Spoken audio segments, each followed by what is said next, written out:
بسم الله والحمد لله والصلاة والسلام على رسول الله صلى الله عليه وسلم ودنا يتكبراتشو ተመልካቾቻችን ይህ በየሳምንቱ በዚህ ሰዓት ከላይት ዳይት የስነ ምግብ ማማከሪያ ማዕከል በዚህ ሰዓት የሚቀርብላችሁ እህል ውሃ የተሰኘው ፕሮግራማችን ነው። ከፕሮግራሙ ጋር አብዱላህ አብዱልለጢፍ አብሬያችሁ ቆይታ አድርጋለሁ ኢንሻአላህ። በዛሬው ዕለት የማነሳላችሁ ነጥብ በሰውነታችን የሚገኝ አንድ አካል ይሆናል። ይህንን አካል በደንብ አስተዋውቃችኋለሁኝ። ይህ አካል የሚሰራው ስራ ከዛ በኋላ እንዴት ሊጎዳ እንደሚችልና ከዛ እንዴት መጠገንም እንደምንችል እንዴት በጥንቃቄ መያዝ እንዳለብን ለመግለጽ ለማስታወስ እወዳለሁ ኢንሻአላህ። ከአካላችን ዋና ዋና ከሚባሉት ቫይታል ኦርጋንስ ከሚባሉት ውስጥ አንዱ ልክ እንደ ልብ እንደ ኩላሊት ጉበታችን ትልቁን ቦታ ይይዛል። ጉበታችን በጣም ጠንካራ እንደምን ምሳሌ ይሰጠዋል። በጣም ጠንካራ ሰራተኛ ቀንና ሌሊትን የማያውቅ ጾምንም አልጾምንም ምንም የማይመስለው ለረጅም ጊዜ ብዙ ስራ የሚሰራ የበዓል እረፍት የሌለው እንደውም የበዓል ሰዓት በጣም ብዙ ስራ የሚበዛበት ጊዜ ይሆናል። ከዛም ደግሞ ራሱን ቶሎ ቶሎ የሚጠግን በመጨረሻ ግን ያለ እረፍት ያለ ረህማ ለረጅም ጊዜ ሲሰራበት ከቆየ በኋላ መጨረሻ ላይ ደግሞ ከአቅሙ በላይ ሲሆን አበቃው ብሎ የሚናገር ምልክት በላብራቶሪ ውጤቶች የሚሰጥ ኦርጋን አለን ማለት ነው። ይሄ የሰውነታችን ክፍል ይሄ ጉበት በጣም ብዙ የሚረብሹት ነገሮች አሉ። በጣም ብዙ የሚሰራቸውም ስራዎች አሉ ማለት ነው። ጉበት በሰውነታችን ውስጥ በጣም በርካታ ወሳኝ የሚባሉ ስራዎችን ይሰራል። ለምሳሌ ስኳርን የመቆጣጠር አንዱ ስራ የኢንሱሊንም ቢሆን ከሱ ጋር አብሮ የሚያግዘው ዋናው ኦርጋን ጉበት ነው ማለት ነው። ከዛም አልፎ ደግሞ ደማችን እንዳይወፍርም እንዳይቀጥንም የደም መርጋት የደም መወፈር የምንለው ነገርን እንዳይመጣ የሚቆጣጠረው ዋናው ኦርጋን ጉበታችን ነው ማለት ነው። ከዚያም ደግሞ አልፎ እጅግ በጣም ብዙ የዲቶክስ ስራዎችን ሰውነትን የማጽዳት የገቡ የተለያዩ በሽታዎችን የማምከን የገቡ ባክቴሪያዎችን ኢንፌክሽኖችን የማድቀቅ ስራ የሚሰራው በዋናነት ሊቨር ነው ማለት ነው፣ ጉበታችን ነው። ጉበታችን በዚህ ልክ ሲሄድ የሚፈልጋቸው ብዙ ጥንቃቄዎች አሉ። በጣም ብዙ ስራዎች ይሰራል፣ ብዙ ኦርጋኖችን ያግዛል። ካሉት የሰውነታችን ክፍሎች ካሉት ኦርጋኖች ውስጥ ብቸኛው ራሱን የሚጠግን ኦርጋን ጉበታችን ነው። ቢቆረጥ 70% ከጉበታችን 70% ያህል ቢቆረጥ በ30% ራሱን ሪጀነሬት እያደረገ እያደሰ ራሱን የሚሞላ ብቸኛው ኦርጋናችን ነው ማለት ነው። ስለዚህ ተመልካቾች ይህ ጉበት ስራው ይሄን አክል ከሆነ እንዴት አይነት ጥንቃቄ ሊኖረው ይገባል? ያው ሁሉም የሰውነታችን ክፍሎች የየራሳቸው ስራዎች አሉ። አላህ Subhanahu Wa Ta'ala እነዚህን ነገሮች ሲሰጥ በአደራ ነው የሰጠን። ይሄ ሰውነት ሁለተኛ ሰውነት አይሰጠንም፣ ወይንም ስፔር የለውም፣ ወይንም ቅያሪ የለውም። ገዝተን የምንቀይረው የምናስተካክለው አይነት ነገር አይደለም እና ከተጎዳ ለረጅም ጊዜ ራሱን መጠገን የማይችልበት አይነት ደረጃ እንዳይደርስ መጠንቀቅ ይኖርብናል ማለት ነው። ስለዚህ ተመልካቾች ጉበትን ምን ይጎዳዋል? ጉበትን የሚጎዱ የመጀመሪያዎቹ ችግሮች የሚባሉት አመጋገባችን ነው። አመጋገባችንን ጤናማ ካላደረግነው በተለይ ቅባታማ የሆኑ ምግቦች፣ ጣፋጭ የሆኑ ምግቦች እነዚህ ከበዙ ጉበት ለረጅም ጊዜ የሰራውን ጤንነቱን እንዲያስተጓጉል ያደርጉበታል ማለት ነው። በተለይ ጣፋጭና የሚጠባበሱ ቅባት የሚበዛባቸው ምግቦች ማለት ነው። እነዚህን ማብዛቱን ነው፣ በተለይ ማብዛቱን ነው። በጣም ጉበት የሚረበሸው ከሚድናይት ወይንም ደግሞ ሌት ዲነር የምንለውን አምሽቶ እራት መብላትን እና ከመሸ በኋላ በተለይ ከሌት ናይት ላይ ከ4 ሰዓት ከምሽቱ 4 ሰዓት 5 ሰዓት ላይ የምንወስዳቸው ነገሮች ጉበትን እንዲረብሹት ያደርገዋል። በተለይ የሚጠባበሱና ጣፋጭ ነገሮች ከሆኑ ማለት ነው። ስለዚህ ምግባችንን በአግባቡ መጠበቅ፣ ከመግሪብ በኋላ አለመመገብ የተሻለ ጉበትን ሊያክመው የሚችል አንድ መንገድ ይሆናል ማለት ነው። ሌላው ጉበት የሚረበሽበት ዋናው ምክንያት ምንድነው? የምንሰራቸው ስራዎች የሚያስጨንቁና በጣም የሚያበሳጩ አይነት ከሆኑ የዚህን ሰዓት ጉበት የሚያመርታቸውን ኢንዛይሞች በመጨመር ጭንቀታችንን፣ ድብርታችንን፣ ንዴታችንን ለመቆጣጠር የሚያስችሉትን ኢንዛይሞች ይለቃል። ሆርሞኖችን ባላንስ ለማድረግ ይታገላል ማለት ነው። ስለዚህ እነዚህን ነገሮች ለማስተካከል የኛ ስራ ምን መሆን አለበት? የሚያስጨንቁንን ነገሮች፣ የሚያናድዱንን ነገሮች ልክ ልናደርግላቸው ይገባል ማለት ነው። ከምግቡ በተጨማሪ ማለት ነው። አመጋገባችን ጥሩ ካልሆነ እንዴት አድርገን ዲቶክስ እናደርገዋለን? ወደ በኋላ የማስታውሳችሁ ይሆናል። ይሄንን ግን ስትረስን፣ ጭንቀትን፣ ዲፕሬሽንን፣ ድብርትን እነዚህን እንዴት አድርገን ማኔጅ እናደርጋለን ለሚለው ደግሞ አንድ የተወሰኑ ነጥቦችን ጠቅስላችኋለሁ ኢንሻአላህ።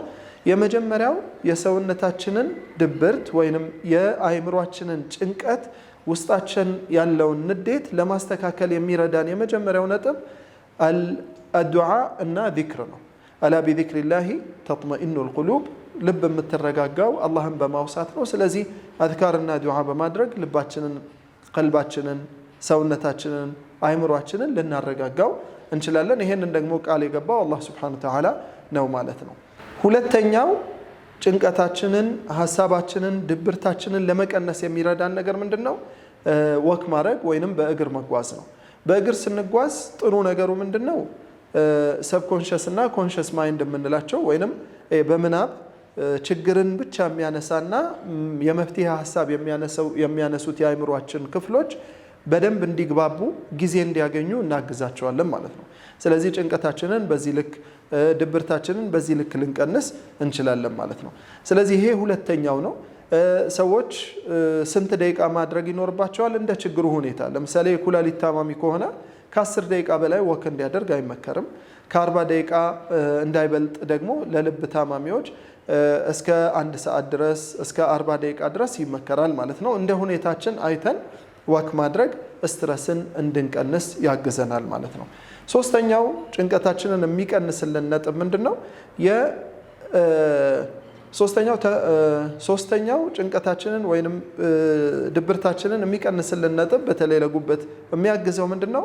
ተፈጥሯዊ የሆኑ ቦታዎችን ማየት፣ እዛ ቦታ ላይ መጎብኘት፣ የተወሰነ ጊዜ እዛ ውስጥ ማሳለፍ፣ ከ1 ሰዓት እስከ 2 ሰዓት በሳምንትም ይሁን በወርም ይሁን እነዚህን ማሳለፍ ስትረስን ወይንም ጭንቀትን በደንብ እንድንቀንስ ያግዘናል። ጉበትም የተሻለ ሪግሬስ እንዲያደርግ፣ ሪግሮ እንዲያድግ፣ ራሱን እንዲጠግን፣ የተበላሹበትን ሴሎች ለማደስ ያስችለዋል ማለት ነው።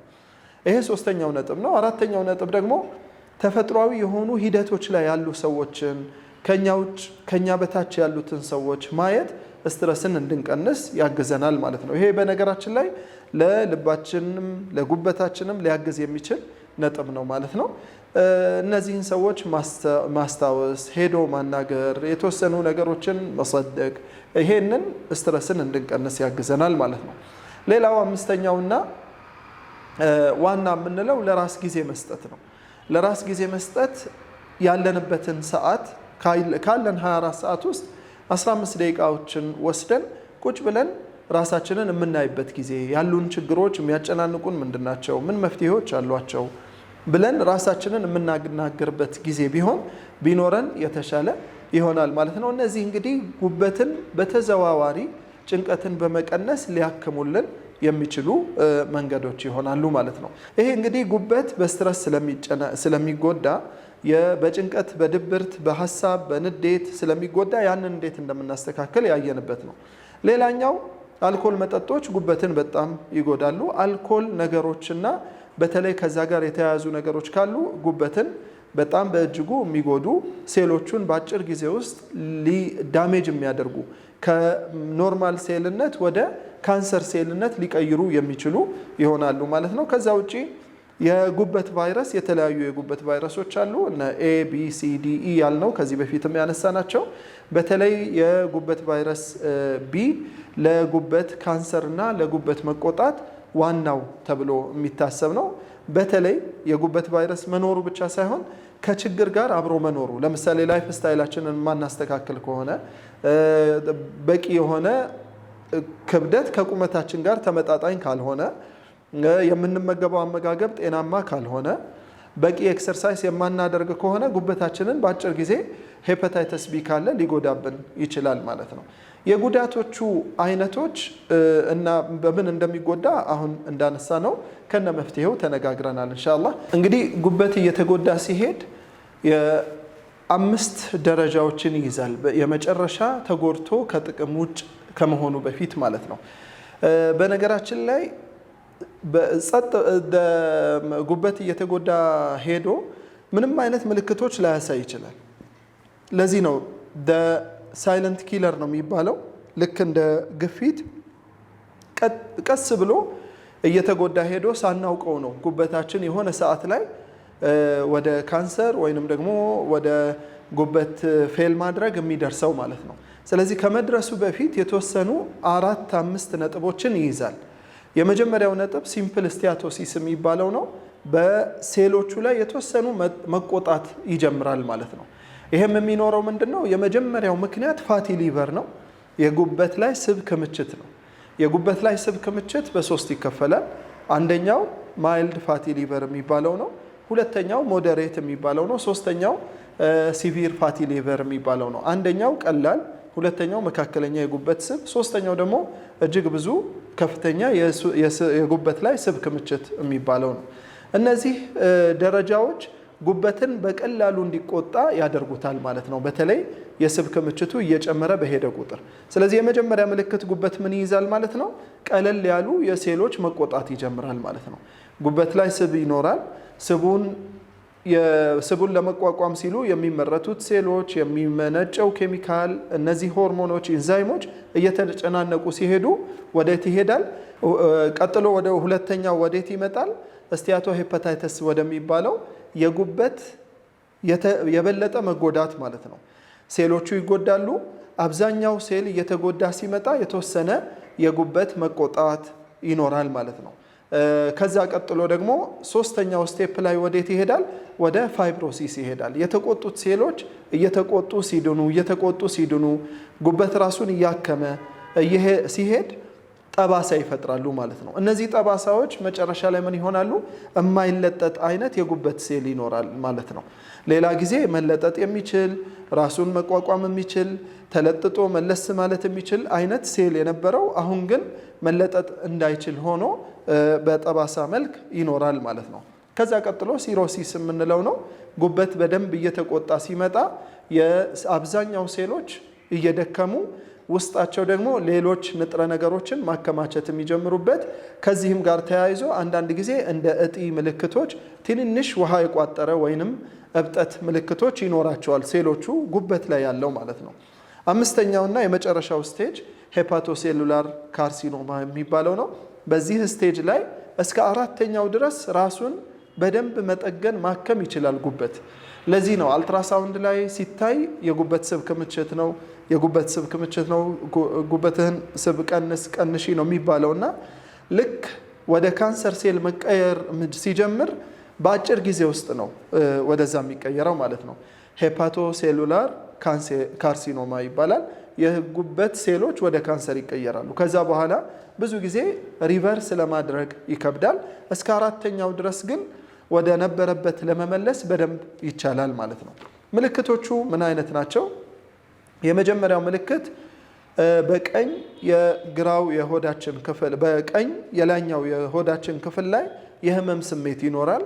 የመቆጥቆጥ አይነት ስሜት ይኖራል። እየጨመረ ሲመጣ እዛ አካባቢ ማሳከክ፣ መጥቆር ምልክት ሊኖረው ይችላል። እየጠቆረ ሊቀለን ይችላል። እነዚህ የመጀመሪያ ምልክቶቹ ነው።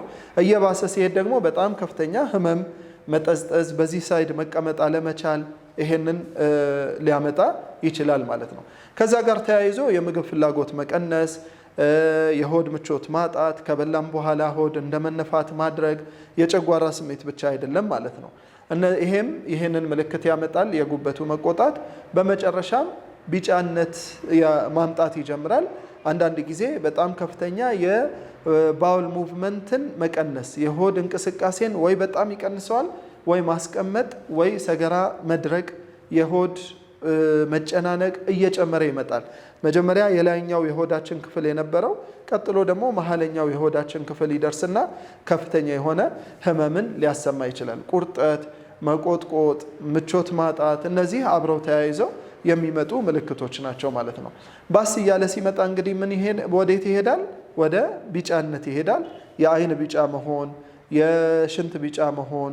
እዚህ ስቴጅ ላይ ሲደርስ ብዙ ጊዜ ወደ ሄፓቶሴሉላር ካርሲኖማ ካልተቀየረ በመድኃኒትና በአመጋገብ ለውጥ በደንብ በሕክምና ከተረዳ አመጋገባችንን በደንብ ካስተካከልን ሕክምናው ሁለት አይነት ነው። የአመጋገብ ሕክምናና የኒውትሪሽን ሕክምና፣ ሁለተኛው ደግሞ በመድኃኒቶች የሚታከምበት ሕክምና ነው። በእነዚህ ሕክምናዎች ተረድቶ ጥሩ ለውጥ ሊያመጡ ይችላሉ። ብዙዎቹም አምጥተው ታካሚዎቻችን ይሄንን ለውጥ ስላመጡ ማለት ነው። ከዛ ስቴጅ ግን ካለፈ ወደ ካንሰር የተቀየረ ምልክት ካለው ኢንኬዝ ሌላ ቦታ ላይ መሰራጨት ካላሳየ ባለበት ከሆነ በቀላሉ በሌሎች የካንሰር ህክምናዎች ሊታከም የሚችል ይሆናል። እየበዛ ከመጣ ግን የተለያየ ኢንፌክሽን በቀላሉ ሊያጠቃው ይችላል። መጨረሻ ላይ ኦርጋን ፌለር የመጀመሪያው ፌል የሚያደርግበት አንዱ ምክንያት ሳምባ ምችና የሽንት ቧንቧ ኢንፌክሽን ጉበትን ሙሉ ለሙሉ ከጥቅም ውጭ ሊያደርገው ይችላል። በተለይ 5ኛው ደረጃ ላይ ከደረሰ በኋላ ማለት ነው። ስለዚህ ምን ይፈልጋል ማለት ነው? ከፍተኛ ጥንቃቄና እረፍት ይፈልጋል ማለት ነው። ስለዚህ እንደ ጥንቃቄና እንደ መፍትሄ ሀሳቦች የሚመከረው ምንድነው? ከዛሬ ጀምሮ ማድረግ ያለብን አላህ ካለ የተወሰኑ የአካል ብቃት እንቅስቃሴዎችን ማድረግ። በተለይ የጉበት ስብ አለባችሁ የተባሉ ሰዎች ወይንም ሄፓታይተስ ቢ ፖዚቲቭ የሆኑ ሰዎች ቫይራል ሎዳቸውን አሰርተው በቂ የሆነ ኤክሰርሳይዝ መስራት ይኖርባቸዋል። ይሄ የመጀመሪያው ነው። የመጀመሪያው ትልቁ መፍትሄ ኤክሰርሳይሱ ነው። ሁለተኛው ከዚህ ጋር አብሮ ደግሞ መሄድ ያለበት ምንድነው? አመጋገባችን ይሆናል ማለት ነው። አመጋገባችን የተመጠነ የተለካ አመጋገብ ሊኖረን ይገባል። አንደኛ። ሁለተኛ ጣፋጭ፣ ጨው የሚበዛባቸው፣ ቅባት የሚበዛባቸው ነገሮች በጣም መቀነስ ይፈልጋል ማለት ነው። ይሄ ሁለተኛው ዋናው መፍትሄ ይሆናል። ይሄንን ስናደርግ ምንድነው እኛ ጋር ብዙ ታካሚዎች መጥተው ክብደታቸውን ካስተካከሉ በኋላ የጉበት መቆጣትን ከቀነሱ በኋላ በተለይ በአመጋገባቸው የፋቲ ሊቨር መጠኑ ራሱ ይቀንሳል። ሲቪር የነበረው ሞዴሬት የነበረው ማይልድ ሞዴሬት የሚለውንም እንደዛው እየቀነሱ ብዙ ታካሚዎች ጉበታቸው ላይ ያለውን የስብ መጠን በዚህ መልክ አስተካክለዋል ማለት ነው። ስለዚህ ሁለተኛውና ዋናው መፍትሄ የሚባለው የአመጋገብ ስርዓታችንን ማስተካከል ነው። ሶስተኛው በጣም ቀላል ቤታችን ውስጥ ልናደርግ የምንችለው ነገር ምንድነው? ስትረስን ወይንም ጭንቀትን መቀነስ ይኖርብናል። ጉበት የማይሰራቸው ስራዎች የሉም። ጭንቀትን ማስተካከል፣ ቀደም እንዳነሳ ነው የደም መርጋትን፣ መወፈርን፣ መቅጠንን እነዚህን ሁሉ ማስተካከል ይጀምራል። ለዚህ ነው ኮአጉሎፓቲ የሚባለውን ችግር የሚያስከትለው ማለት ነው። ኮአጉሎፓቲ የደም መርጋት ችግር ማለት ነው። ሰውነታችን ደም እንዳይፈስ ምንድን ነው የሚያደርገው? በተቆረጠ ሰዓት የራሱ ሲስተም አለው። ያንን ሲስተም ወደ 12 ስቴፖች ይሄድና ደም የሆነ ቦታ ስንቆረጥ እንዲቆም ያደርጋል።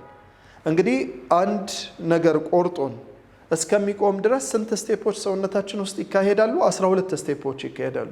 ያንን ስቴፕ አካሄዶ ነው ሰውነታችን ደም ማቆምን የሚያስተካክለው ማለት ነው።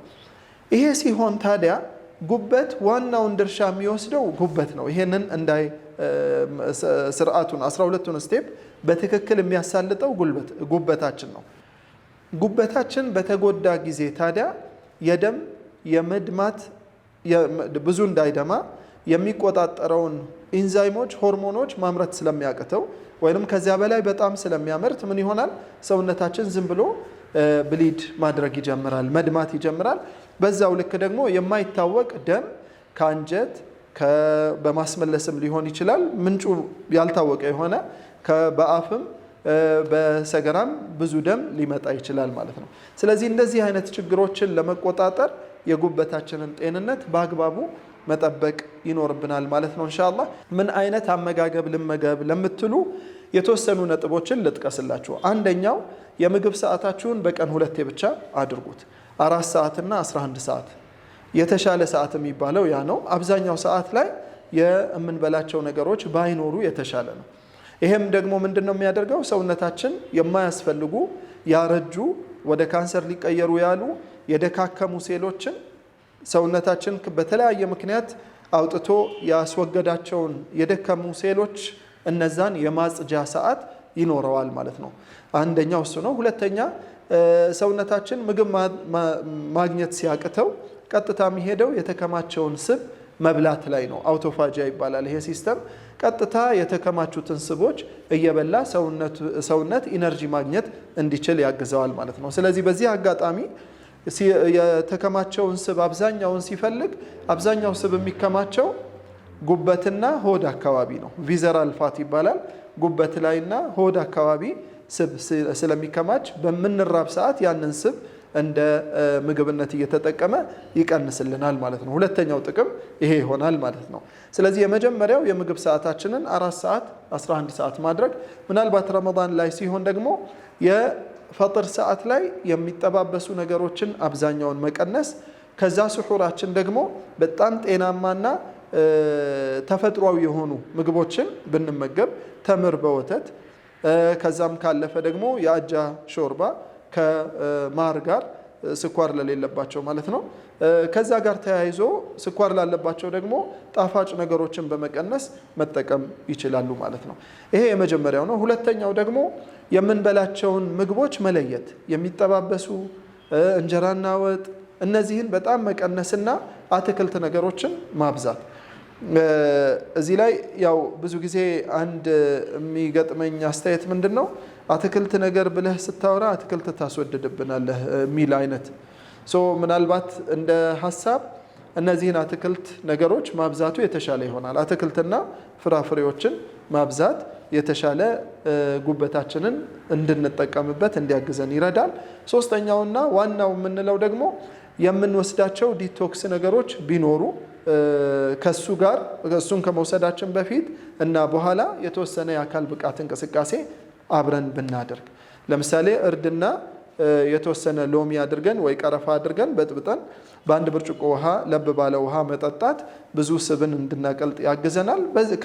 ይህንን ከመጠጣታችን በፊት ኤክሰርሳይሳችንን በአግባቡ ቢያንስ የ15 ደቂቃ ኤክሰርሳይዝ መስራት የተሻለ ለውጥ ያመጣልናል ኢንሻአላህ። የዛሬ ያዘጋጀሁላችሁ ፕሮግራም ይሄንን ይመስላል።